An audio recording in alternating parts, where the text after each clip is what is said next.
Une autre chose assez importante, c'est le rapport entre l'ordre macrostructurel et le désordre microstructurel.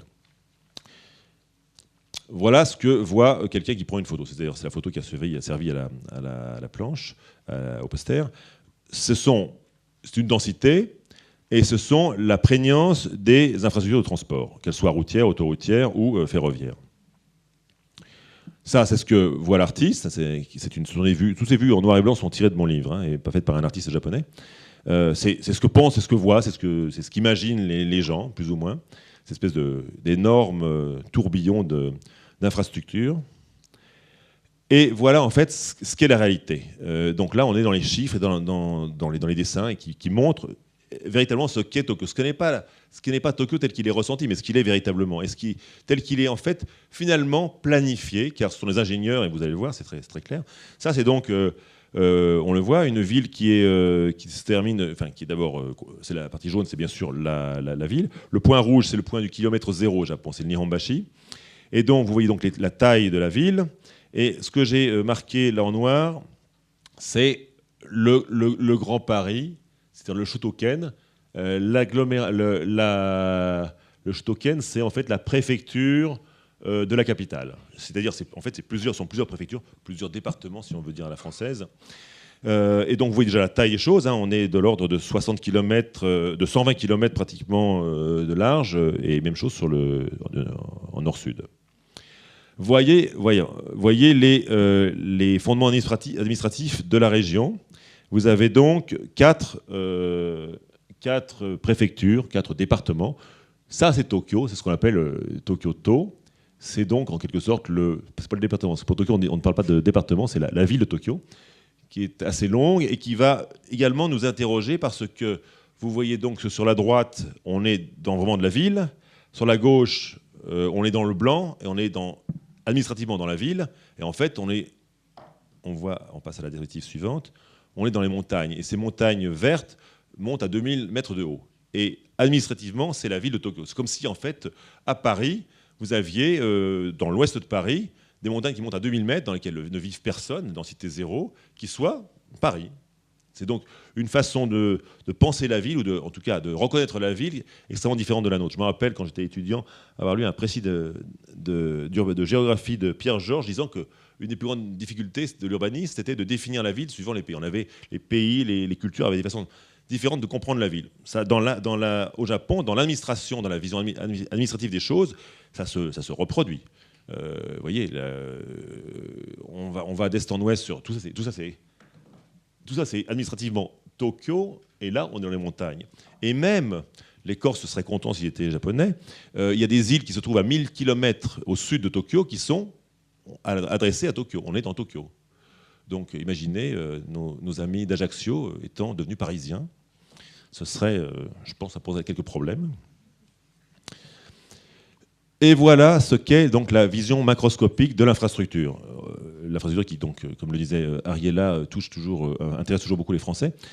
Et pour montrer qu'en fait, on a un ordre extrêmement cohérent, c'est ici, il y a d'abord l'espèce de l'équivalent japonais tokyoïte du périphérique, qui en fait n'est pas un périphérique autoroutier, mais est un périphérique ferroviaire. Et vous avez en vert, ce sont les trains. Et donc, vous avez, là j'ai mis les deux réseaux, les réseaux ferroviaires et les réseaux routiers voire autoroutiers. Et vous voyez donc en rouge ou en rosé ces circulaires, avec ce qui est ici à peu près plus ou moins la francilienne, ce qui correspondrait plus ou moins à la francilienne. Et il y en a 8, des anneaux comme ça. Et vous avez ensuite les voies divergentes, les pénétrantes. Et donc ça, quand on le regarde, c'est pas besoin d'être un grand clerc de notaire pour le comprendre, c'est une vision à la fois fonctionnelle de la ville, une vision d'ingénieur, mais c'est aussi c'est vraiment ce qu'est également Tokyo. Est-ce que rarement les architectes ne parlent jamais de ça? C'est presque une vue de l'esprit pour certaines personnes, alors qu'il est évident que les ingénieurs qui planifient ça ont cette carte-là en tête. Donc on parle très rarement du Grand Tokyo, voire pas, alors qu'il y a quand même une planification tout à fait conséquente qui organise tout l'ensemble de la ville et pas le centre, car il n'y a pas de vrai centre, et sur des dizaines de kilomètres. Juste une question. Est-ce qu'au niveau du gouvernement de la ville, il y a un pouvoir politique à l'échelle des 20 millions d'habitants, des 40 millions d'habitants? Alors il y a donc 4 préfectures, et donc ce sont des pouvoirs différents. Et donc là en fait, quand je vous montre le Grand Tokyo, vous avez donc une préfecture ici qui est celle de Yokohama, enfin Kanagawa, mais qui est en fait centrée sur la ville de Yokohama. Vous avez donc Tokyo ici, vous avez Saitama ici, vous avez Chiba. Donc ce sont chacune des préfectures avec leurs prérogatives. Non, ce sont 4 gouvernements différents. Effectivement, Tokyo est la ville la plus puissante, c'est la plus grande et la plus puissante, mais il n'y a pas de gouvernement commun, mais il y a quand même, et c'est une évidence, une interaction entre les collectivités, entre les départements, si je puis dire, pour arriver à connecter. Parce que là, ces grandes voies, elles passent d'une préfecture à l'autre, ce qui n'est pas du tout aberrant d'ailleurs. Mais donc il y a forcément au niveau des systèmes d'ingénierie et de planification des infrastructures, qu'elles soient routières, autoroutières, c'est en général le public. Et quand on passe au ferroviaire, voire au métropolitain, c'est en général le privé, où ça a été anciennement le public et c'est passé au privé. Donc vous avez donc ce mélange des genres. Voilà les temps de transport. Donc une ville qui fonctionne bien, c'est grand comme Los Angeles, mais ça fonctionne bien au niveau des transports publics. Avec effectivement, plus on part loin, au plus on a de temps de transport, ça c'est évident, mais des infrastructures train qui fonctionnent très bien. Et une image que je vais vous montrer, quand j'y arriverai, les densités.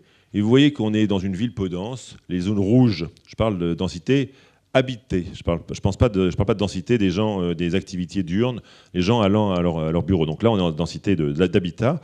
Et vous voyez que c'est une ville peu dense. Les zones rouges qui sont les plus denses, c'est 150 habitants à l'hectare. On a des pointes à 200, mais c'est peu de choses. Et on tombe très vite dans le 100 habitants à l'hectare, le 50 habitants à l'hectare. Et là, on se rend compte que même dans les zones les plus denses, ce n'est pas dense. Les prix, on parle toujours des prix du...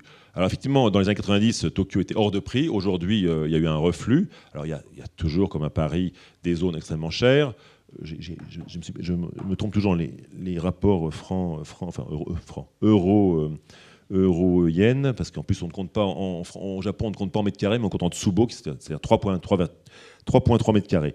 Donc en fait à Paris, histoire, à Paris on est plutôt, je lisais ce matin, donc c'est tout frais, on est plutôt en moyenne à 8 000 € du mètre carré, en grande banlieue entre 3 000 et 7 000.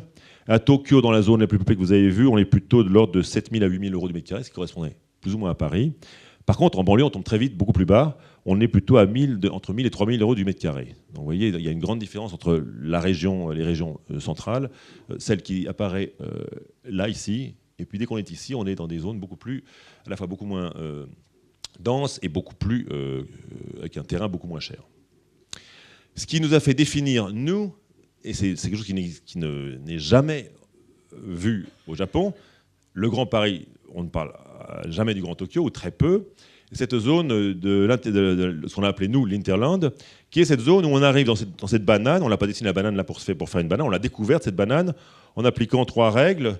C'est en voyant ce qui était environ, en voyant le prix du terrain, le temps de transport et la densité. Et on s'aperçoit qu'avec la même densité, le même coût de terrain et les mêmes temps de transport, on trouve ça.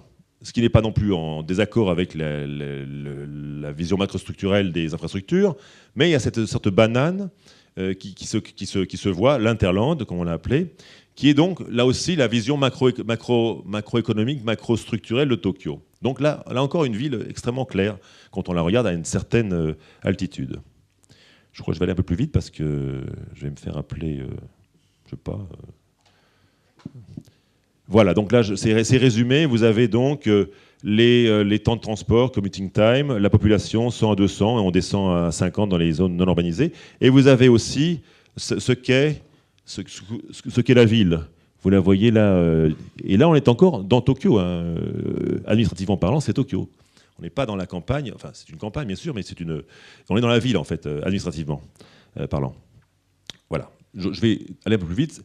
Au centre, Tokyo, et une périphérie de petites villes qui vont se retrouver phagocytées par Tokyo, et ensuite il va se créer sur la francilienne locale la voie 16, ces